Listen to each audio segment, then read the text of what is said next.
Transmission received. O5 Council ID detected. Playing log now. Item 8001, Level 4, Secret, Containment Class, Euclid, Disruption Class, Eki, Risk Class, Caution. Assigned Site, Site 99. Site Director, Dr. Caitlin Cota. Research Head, Dr. Carter Christian. Assigned Task Force, Omega 91 Sentinels. Special Containment Procedures. Due to the relative difficulty of accessing SCP-8001 without assistance, SCP-8001 is considered to be generally self-containing. In the time since SCP-8001 was discovered by Foundation personnel and a base of operations was established therein, only 3 civilian vessels have come within 150 kilometers of an access point, and none met any of the other understood prerequisites for passage through those access points.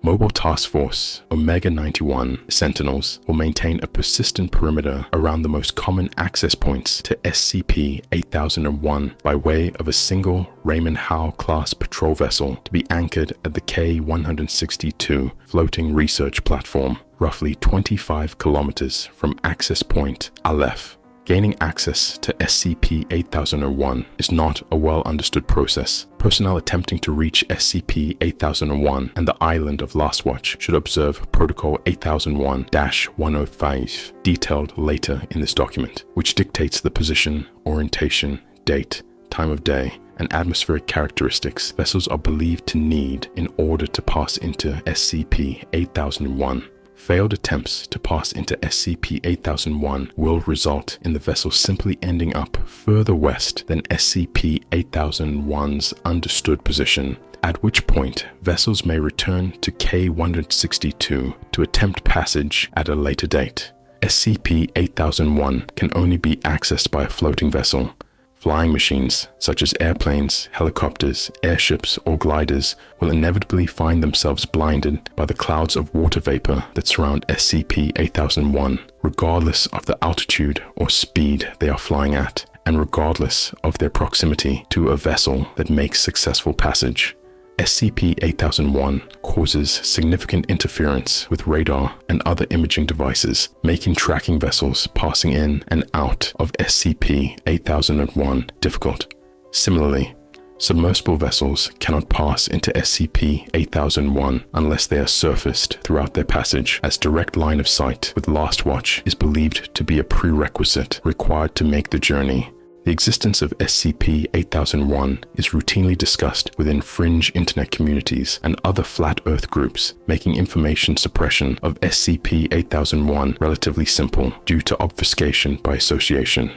The existence of SCP-8001 does not negate the truth of the Earth being spherical, and the makeup of communities determined to assert the existence of SCP-8001 or discover its location, along with the rhetoric used and adjacent conspiracy theories touted as fact by their membership, act as an informal barrier against discovery by more serious civilian scientific entities. Passage beyond SCP-8001 is not currently believed to be survivable. Individuals who pass over SCP-8001 are considered lost. Description: SCP-8001 is the edge of the planet Earth. The geological, geographical, or ontological origin of SCP-8001 is unknown, and its existence, in spite of the obvious and scientifically verified spherical shape of the planet, exists as a logical impossibility that serves as the primary academic goal of researchers assigned to SCP-8001. SCP-8001 is not an extraplanar space or pocket dimension. Research teams stationed at Site 99 on the island of Last Watch can be detected by GPS, can use satellites to make telephone calls or transfer information digitally, and have launched rockets or flares that are visible to persons who are not within SCP-8001's locality.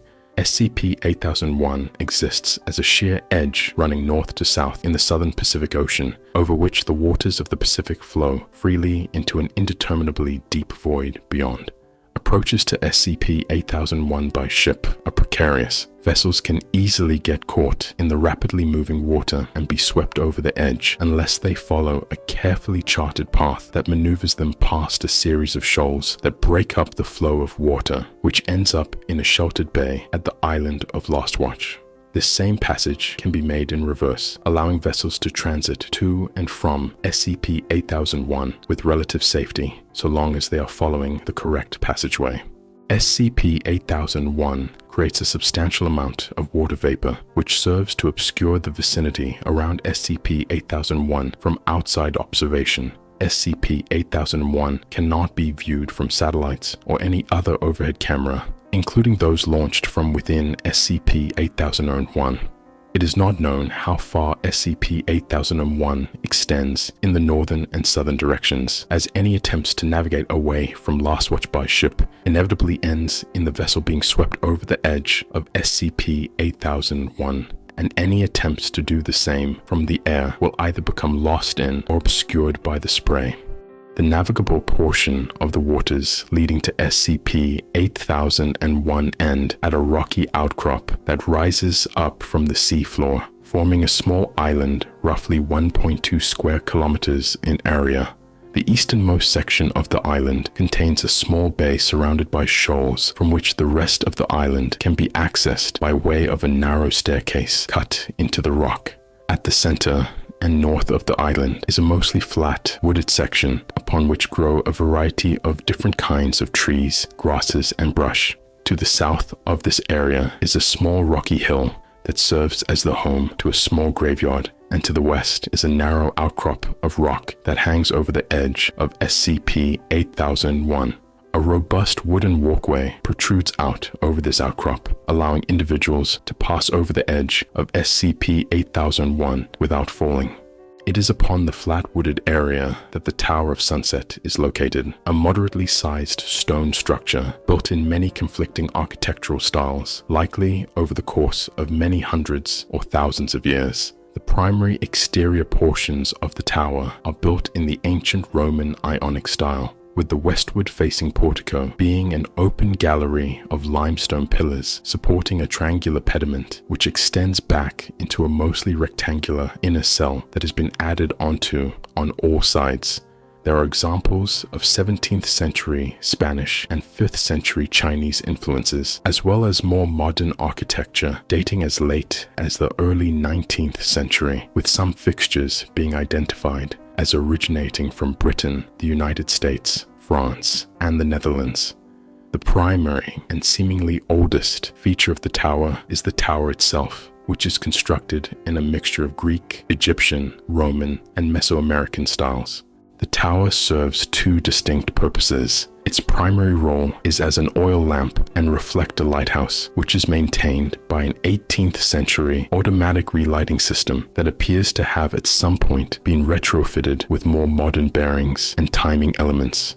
The secondary role is as a library. The main floor of the tower, as well as most of the tower itself, and the two small basement levels all serve as an information repository for texts and writings seemingly collected over several hundred years of exploration that ended at SCP-8001. There are examples of journals, logs, charts, maps, diaries, and other texts in a wide variety of languages, including Latin, French, Greek, Farsi, English, German, Spanish, Chinese, Russian, Korean, Urdu, Portuguese, Amharic, and many others, as well as pictographic languages such as Nahuatl and ancient Egyptian hieroglyphs. The collection also contains a single piece of modern digital media storage, an early model Sony MP3 player manufactured in 2003 within a watertight plastic case, which is believed to have washed up on the island entirely by chance. Despite its watertight case, the MP3 player was damaged irrevocably by water ingress and is no longer operable.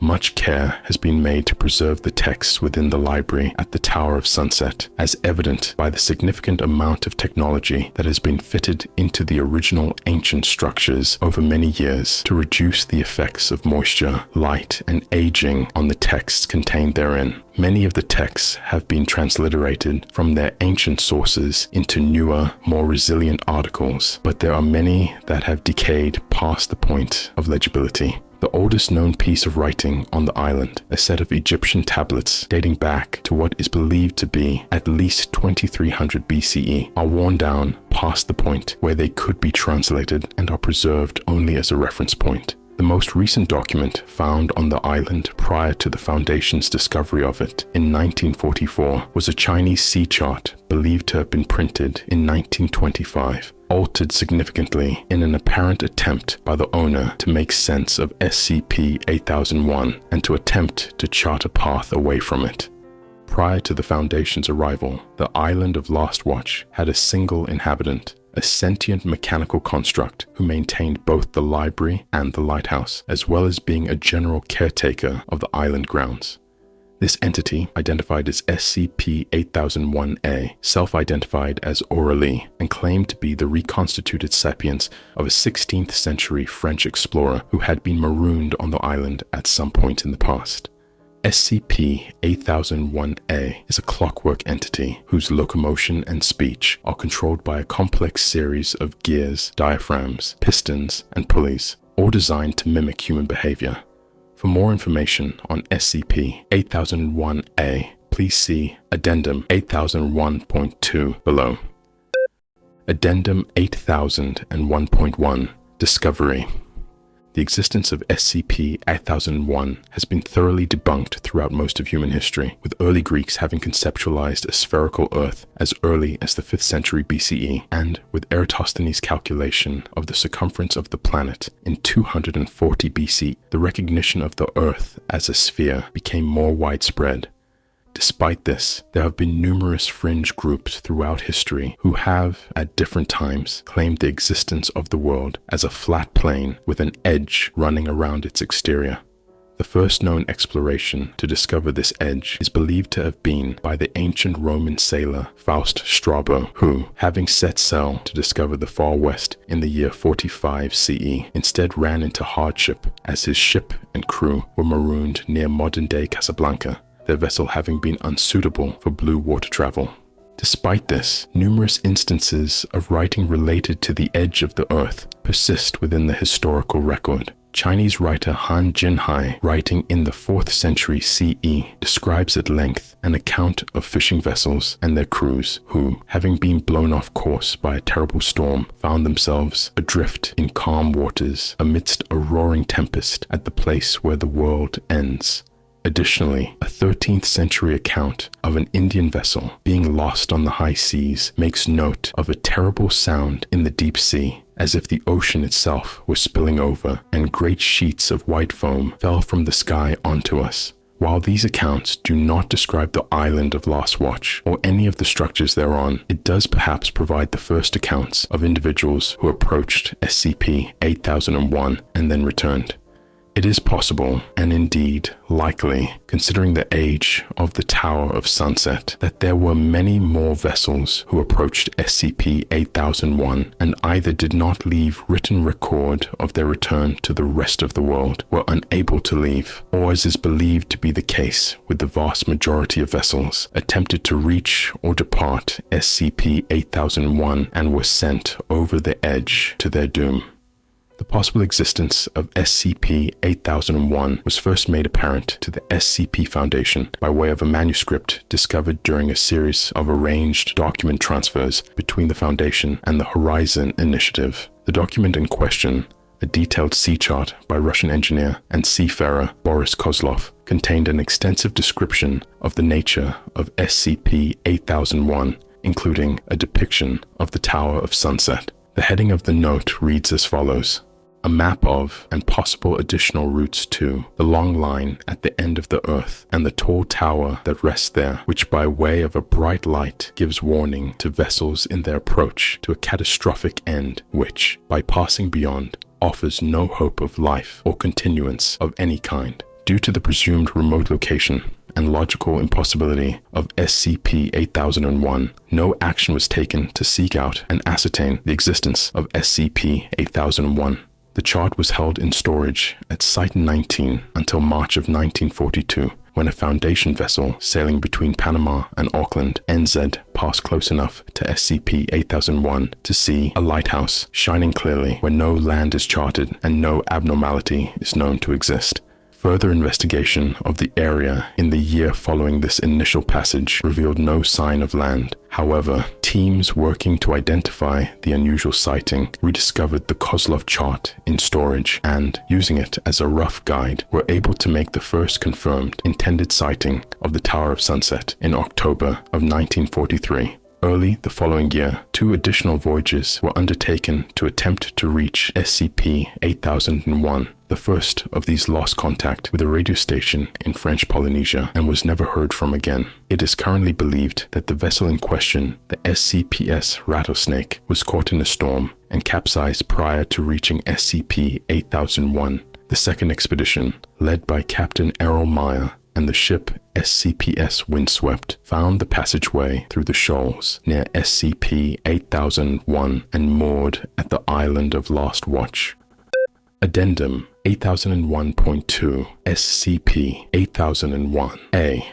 Captain Meyer, along with a contingent of researchers from Site 402, made initial contact with SCP-8001-A, who had noticed their approach and was waiting for the team near the small dock by the bay. SCP-8001-A was described by Captain Meyer as a peculiar contraption possessing unmistakably mechanical features, yet resembling a human figure in a curious manner. Clad in a modest gown and drab cloak, it boasts a slender frame of admirable craftsmanship and aesthetic appeal. Silhouetted against the light, one might easily mistake it for a woman. Save for the moment it engages in conversation, dispelling any such illusion, though its physical construction is a marvel of engineering. Its method of articulation appears antiquated by contemporary standards. Nevertheless, its speech, though tinged with a discernible French inflection, is articulate and confident, bearing no resemblance to the mechanical mimicry of human speech. The initial interview with SCP-8001-A was conducted by Dr. Ivan Mann, who had accompanied Captain Meyer on the expedition, and was recorded. A transcript of this recording is below.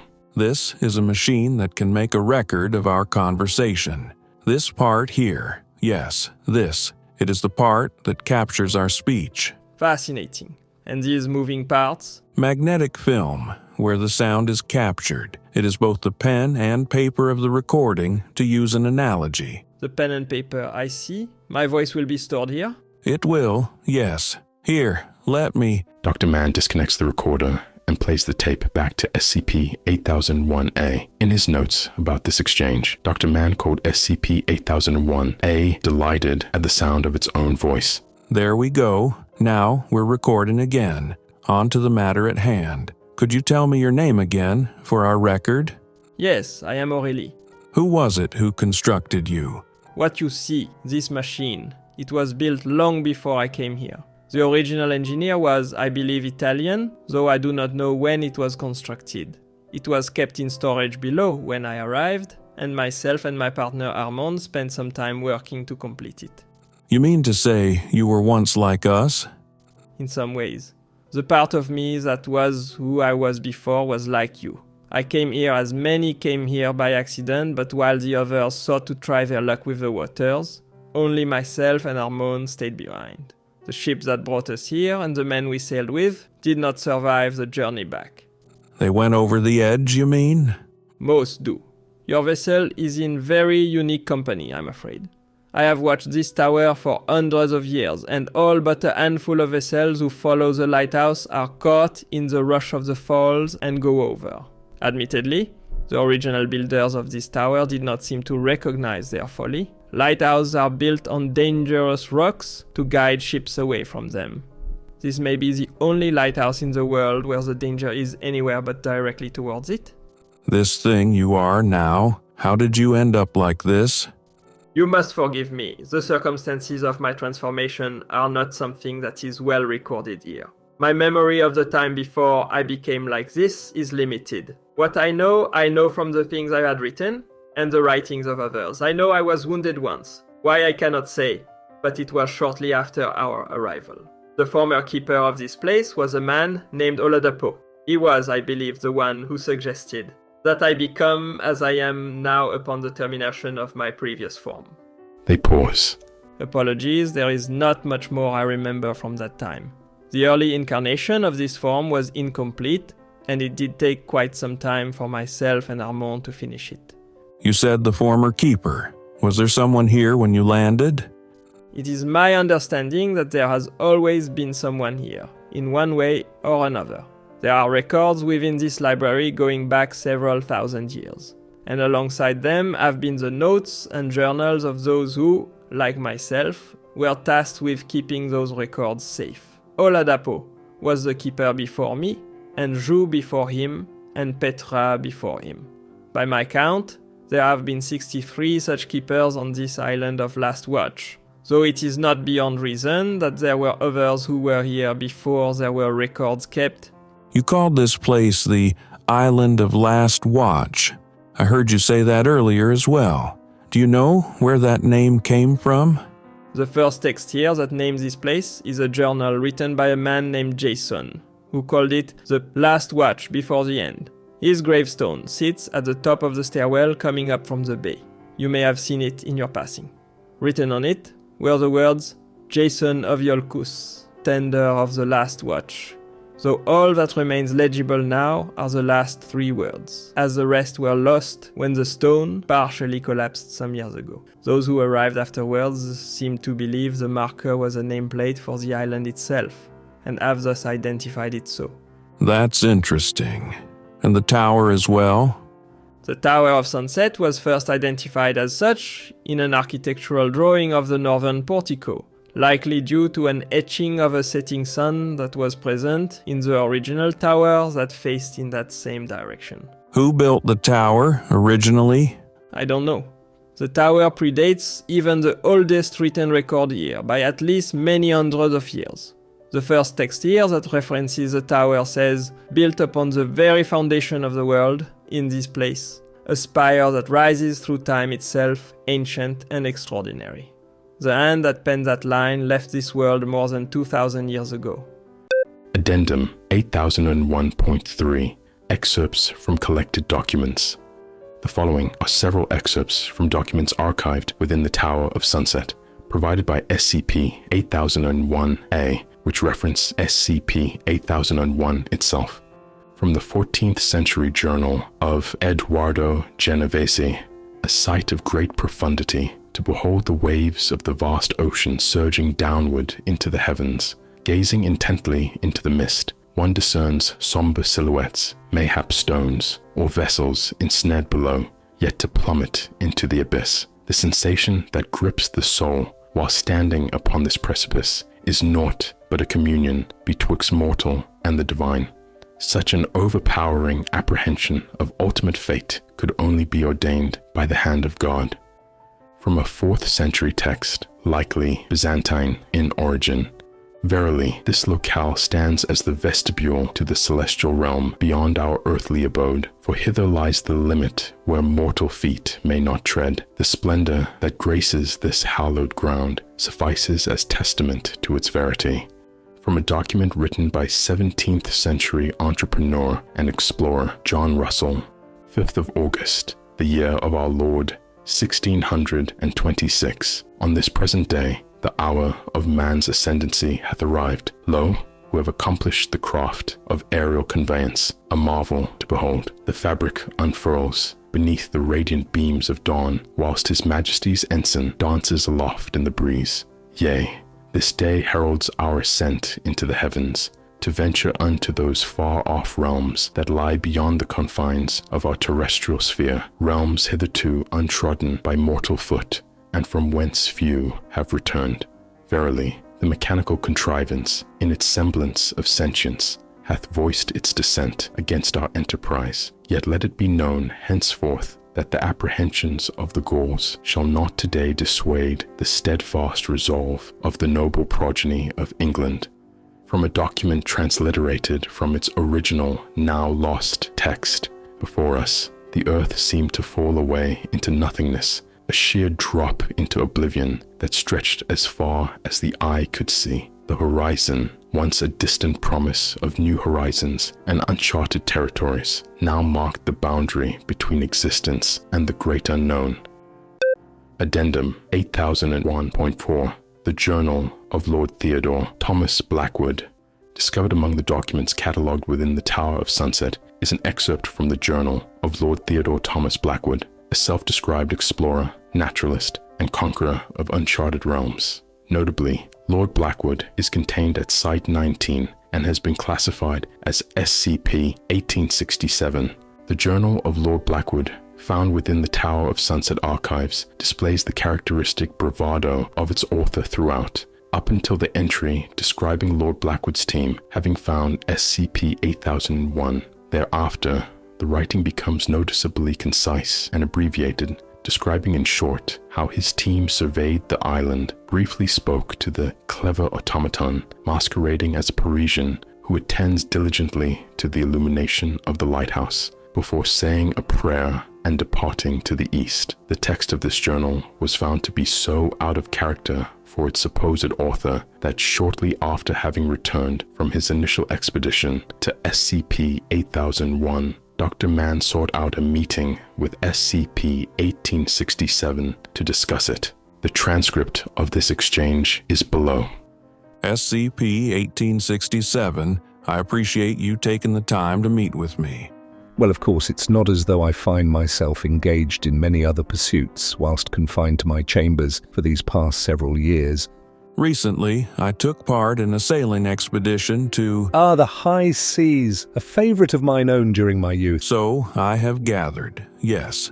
We arrived at our destination and discovered a journal of yours there we had not seen before, and not one I believe you've mentioned in the past. Is that so? I dare say I've been quite thorough in my examination of my various past affairs with you and your associates. I can't imagine what I may have missed. Can you produce the document? I can. In fact, I copied some of the text here. Dr. Mann presents SCP-1867 with a transcription of the original text. SCP-1867 moves to the edge of its aquarium and takes a moment to read the journal. Yes. This was written by you then? It was. We noticed some irregularities in the writing, starting at this section here. I wanted to ask if you had another individual write this section, or... No, sir.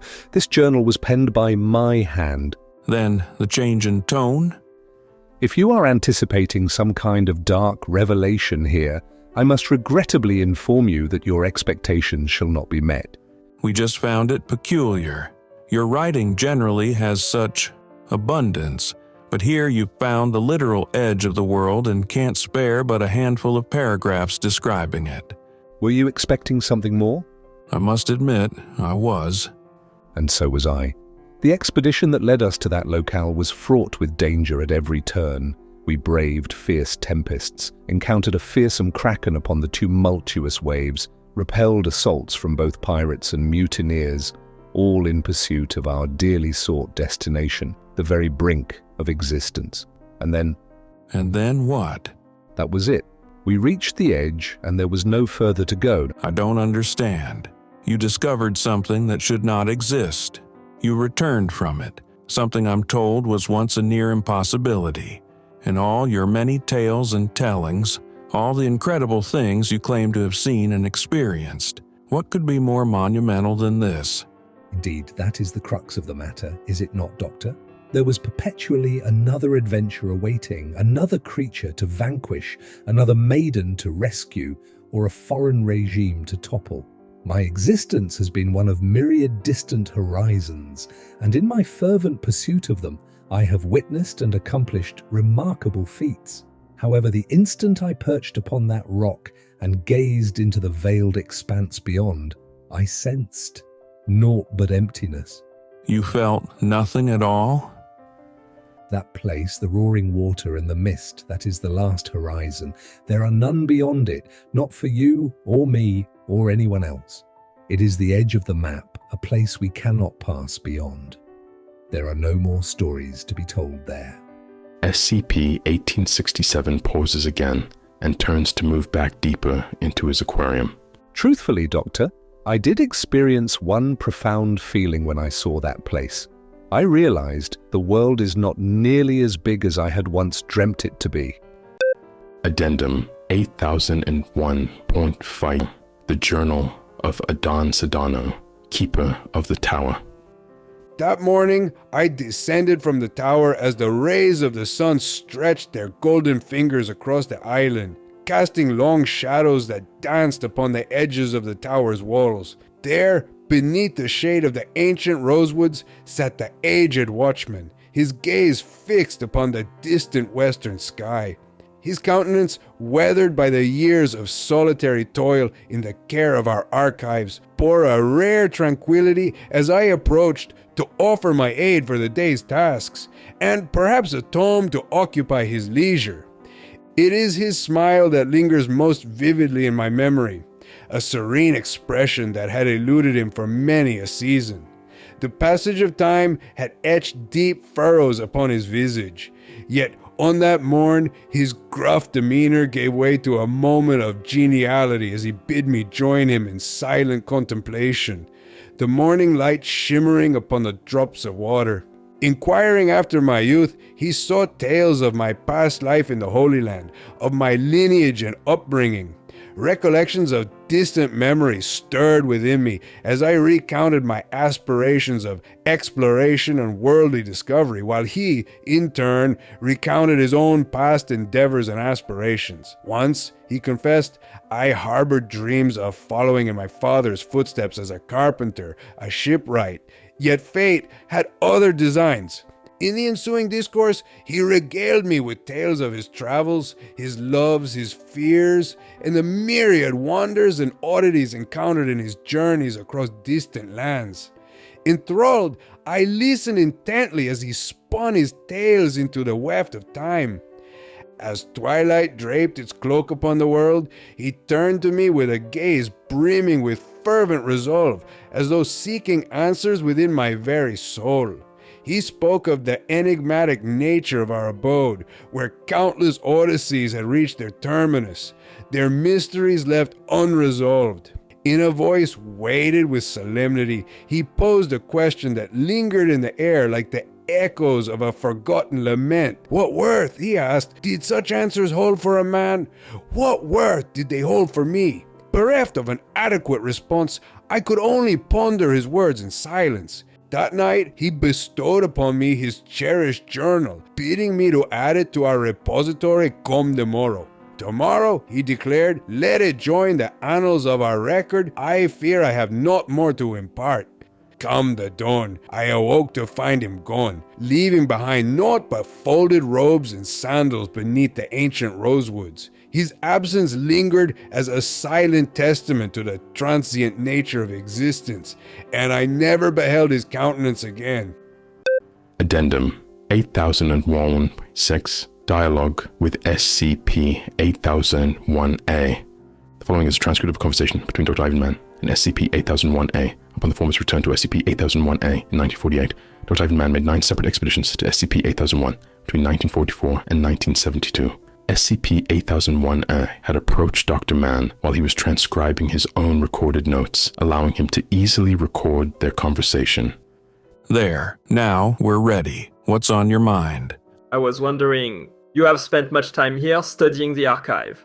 I have spent much more time than you doing the same. I am wondering now what your summation is of these texts, to see if my own analysis somehow falls short of biological human. I sincerely doubt you have any such shortcomings. As for these books, it is difficult to say. So many of them end the same way. They're either delusional and preparing to sail over the edge and to their deaths, or they're distraught about what this place is, what it means. What do you mean? Well, what kind of person finds a place like this? Sailors, generally. No, I mean, What are the characteristics of the kind of person who would seek out a place like this, who sees the edge of a map and desires to travel to it? Those with an intrepid spirit, I would suppose. Adventurers, explorers. Yes, those who want to write stories and have their stories be known. They aren't so different from myself, you know. In many ways, what I'm doing here is something of an adventure as well. The information we're gathering may be different, but the reason we're doing it is the same. You see a part of the map that isn't filled in, and you go there to find out what's missing. I see. So they come here and they find this place and they realize this is all it is. They can't travel any further past this point. Even now, with our modern technology, the very nature of this place is a wall beyond which the knowledge of man does not extend. All those stories and all those storytellers, this place is anathema to them. It's the back of the book. I understand. I have often wondered about them, the ones I have met. I have spent a considerable amount of time here, but my focus has been on maintaining this tower and the library and the grounds. Maintaining the graves on the hill and tending to the trees and grasses. I admit, I have not often considered the meaning of this place, or what a place like this means to those who find it. I once considered it perhaps a deficiency in the construction of the form I now inhabit, but perhaps not. What do you mean? I once told you about how I came to be here and told you about my friend Armand. In truth, I believe that before my transfiguration, we had been more than friends, for the tenderness he showed me during the early years of my new life was, in retrospect, unusually sincere. There were many years at the beginning where I was unable to move adequately, to help him with the tasks around the island after Oladapo passed away, and it would be even more years until I was able to speak to him. But every day, he would spend time with me, working on the mechanisms that keep me alive, making me more of what I had been before. At night, we would sit together outside and he would sing to me, songs I must have loved once, songs like From a Dream. They pause. When I could speak, he helped to teach me about what I had lost. We became lost in our books, in these ancient scrolls and catalogues. I think Armand realized then what I would not understand for some time after, as the time I had been granted was significantly more than what he had left. Our work was feverish, but he was never unkind. He would tell me how happy he was to be here with me. At the end of all things, he told me that even if we could not be together forever, he was content to have had the chance to be with me now. What happened to him? I cannot explain it, not truly. One day I realized he had grown old. He was slow to rise and had trouble seeing, but he was still tender and kind. I remember one day we were sitting together speaking, as we often did, about how this place had ever come to exist. He was quiet for a time and then told me that he did not know for certain, but that he believed that there had once been many places like this in the world, parts of the map that had not been explored. All of them, he said, would eventually be filled in, but not this one. What a miracle, he had said. What a miracle to not know what comes next. What greater mystery could there be than this? They pause. He walked out past the end of the pier one night. I ran to him, afraid that he would fall, but he never fell. He took one step and then another and continued to walk as the sun set in front of him. He turned back one more time before the sun slipped into the darkness below. And for just a moment I could have sworn he was young again. He smiled at me and waved. And then he was gone. They pause. Maybe there is nothing beyond these falls, Ivan. Maybe this really is the end of the story. There are so many who believe that to be true. But perhaps it's not the back of the book. Perhaps this is just the turning of the page. Perhaps even here at the edge of the world there are still stories left to be written. Doctor's note. Even with the assistance of the current AICs, the process for longer files is seemingly too difficult to create in a timely manner. I will likely be returning to shorter form files. As such, if any admins have any requests for specific files, please let me know. Thank you.